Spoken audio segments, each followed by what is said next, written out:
The Telltale Heart by Edgar Allan Poe.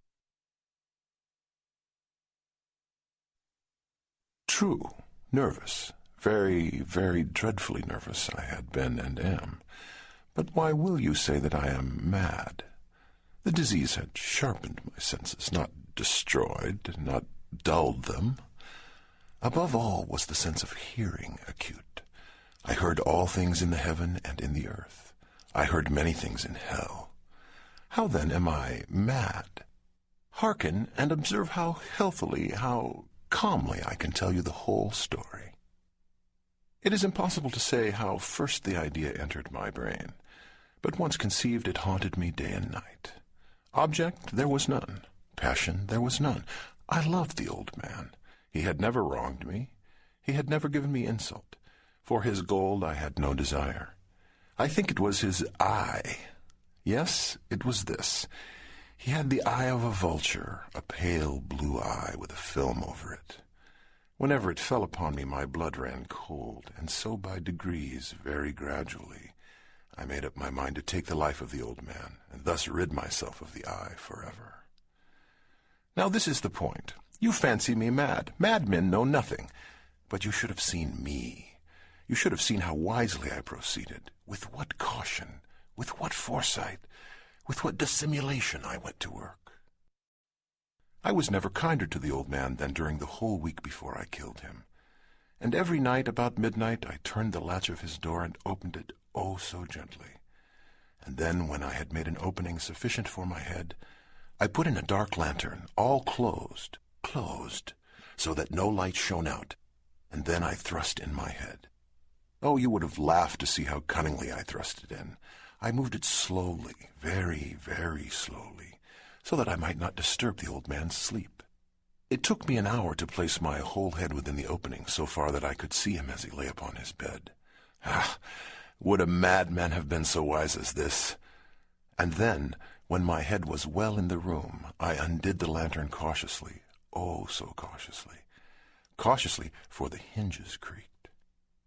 I undid it just so much that a single thin ray fell upon the vulture eye. And this I did for 7 long nights, every night just at midnight. But I found the eye always closed, and so it was impossible to do the work, for it was not the old man who vexed me, but his evil eye. And every morning when the day broke, I went boldly into the chamber and spoke courageously to him, calling him by name in a hearty tone and inquiring how he had passed the night. So you see, he would have been a very profound old man indeed to suspect that every night just at 12 I looked in upon him while he slept. Upon the 8th night I was more than usually cautious in opening the door. A watch's minute hand moves more quickly than did mine. Never before that night had I felt the extent of my own powers, of my sagacity. I could scarcely contain my feelings of triumph, to think that there I was, opening the door little by little, and he not even to dream of my secret deeds or thoughts. I fairly chuckled at the idea, and perhaps he heard me, for he moved on the bed suddenly as if startled. Now you may think that I drew back, but no. His room was as black as pitch with the thick darkness, for the shutters were close-fastened through fear of robbers, and so I knew that he could not see the opening of the door, and I kept pushing it on steadily.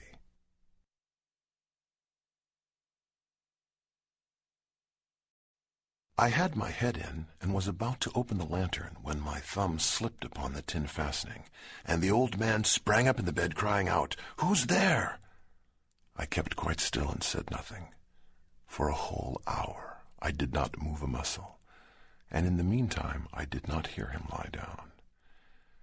He was still sitting up in the bed listening, just as I have done, night after night, hearkening to the death watches in the wall. Presently I heard a slight groan, and I knew it was the groan of mortal terror. It was not a groan of pain or grief. Oh, no, it was the low, stifled sound that arises from the bottom of the soul when overcharged with awe. I knew the sound well. Many a night, just at midnight, when all the world slept, it has welled up from my own bosom, deepening with its dreadful echo the terrors that distracted me. I say I knew it well. I knew what the old man felt, and pitied him, although I chuckled at heart. I knew that he had been lying awake ever since the first slight noise when he had turned in the bed. His fears had been ever since growing upon him. He had been trying to fancy them causeless, but could not. He had been saying to himself, "It is nothing but the wind in the chimney. It is only a mouse crossing the floor." Or, "It is merely a cricket which has made a single chirp." Yes, he has been trying to comfort himself with these suppositions, but he had found all in vain, because death, in approaching him, had stalked with his black shadow before him and enveloped the victim. And it was the mournful influence of the unperceived shadow that caused him to feel, although he neither saw nor heard, to feel the presence of my head within the room. When I had waited a long time very patiently, without hearing him lie down, I resolved to open a very, very little crevice in the lantern. So I opened it. You cannot imagine how stealthily, until at length a single dim ray, like the thread of the spider, shot from out the crevice and fell full upon the vulture eye. It was open, wide open, and I grew furious as I gazed upon it. I saw it with perfect distinctness, all a dull blue, with a hideous veil over it that chilled the very marrow in my bones. But I could see nothing else of the old man's face or person, for I had directed the ray as if by instinct precisely upon the damned spot. And now have I not told you that what you mistake for madness is but over-acuteness of the senses? Now, I say, there came to my ears a low, dull, quick sound, such as a watch makes when enveloped in cotton. I knew that sound well, too. It was the beating of the old man's heart.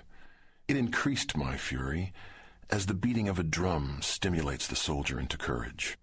But even yet I refrained and kept still. I scarcely breathed. I held the lantern motionless.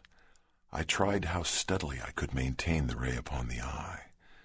Meantime, the hellish tattoo of the heart increased. It grew quicker, and louder every instant. The old man's terror must have been extreme. It grew louder, I say, louder every moment. Do you mark me well? I have told you that I am nervous, so I am. And now, at the dead hour of the night, amid the dreadful silence of that old house, so strange a noise as this excited me to uncontrollable terror. Yet for some minutes longer I refrained and stood still. But the beating grew louder. I thought the heart must burst. And now a new anxiety seized me. The sound would be heard by a neighbor. The old man's hour had come. With a loud yell, I threw open the lantern and leaped into the room. He shrieked once only. In an instant, I dragged him to the floor and pulled the heavy bed over him.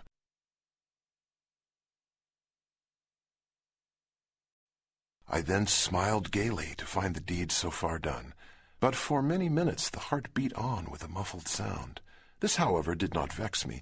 It would not be heard through the wall. At length it ceased. The old man was dead. I removed the bed and examined the corpse. Yes, he was stone dead. I placed my hand upon the heart and held it there many minutes. There was no pulsation. He was stone dead. His eye would trouble me no more. If still you think me mad, you will think so no longer when I describe the wise precautions I took for the concealment of the body. The night waned, and I worked hastily, but in silence. First of all, I dismembered the corpse. I cut off the head, and the arms, and the legs. I then took up 3 planks from the flooring of the chamber, and deposited all between the scantlings. I then replaced the boards so cleverly, so cunningly, that no human eye, not even his, could have detected anything wrong. There was nothing to wash out, no stain of any kind, no blood spot whatever. I had been too wary for that. A tub had caught all, ha! When I made an end of these labors, it was 4 o'clock, still dark as midnight. As the bell sounded the hour, there came a knocking at the street door. I went down to open it with a light heart, for what had I now to fear? There entered 3 men, who introduced themselves with perfect suavity as officers of the police. A shriek had been heard by a neighbor during the night. Suspicion of foul play had been aroused. Information had been lodged at the police office, and they, the officers, had been deputed to search the premises. I smiled, for what had I to fear? I bade the gentleman welcome. The shriek, I said, was my own in a dream. The old man, I mentioned, was absent in the country. I took my visitors all over the house. I bade them search well. I led them at length to his chamber. I showed them his treasures, secure, undisturbed. In the enthusiasm of my confidence, I brought chairs into the room and desired them here to rest from their fatigues, while I myself, in the wild audacity of my perfect triumph, placed my own seat upon the very spot beneath which reposed the corpse of the victim. The officers were satisfied. My manner had convinced them. I was singularly at ease. They sat, and while I answered cheerily, they chatted of familiar things. But ere long I felt myself getting pale and wished them gone. My head ached, and I fancied a ringing in my ears, but still they sat and still chatted. The ringing became more distinct. It continued and became more distinct. I talked more freely to get rid of the feeling, but it continued and gained definitiveness until at length I found that the noise was not within my ears. No doubt I now grew very pale. But I talked more fluently, and with a heightened voice, yet the sound increased, and what could I do? It was a low, dull, quick sound, much such a sound as a watch makes when enveloped in cotton. I gasped for breath, and yet the officers heard it not. I talked more quickly, more vehemently, but the noise steadily increased. I rose and argued about trifles in a high key and with violent gesticulations, but the noise steadily increased. Why would they not be gone? I paced the floor to and fro with heavy strides, as if excited to fury by the observations of the men, but the noise steadily increased. Oh, God, what could I do? I foamed, I raved, I swore. I swung the chair upon which I had been sitting and grated it upon the boards. But the noise arose over all and continually increased. It grew louder, louder, louder, and still the men chatted pleasantly and smiled. Was it possible they heard not? Almighty God, no, they heard. They suspected, they knew. They were making a mockery of my horror. This I thought, and this I think. But anything was better than this agony. Anything was more tolerable than this derision. I could bear those hypocritical smiles no longer. I felt that I must scream or die, and now again, hark! Louder, louder, louder! Villains! I shrieked. Dissemble no more! I admit the deed! Tear up the planks! Here! Here! It is the beating of his hideous heart!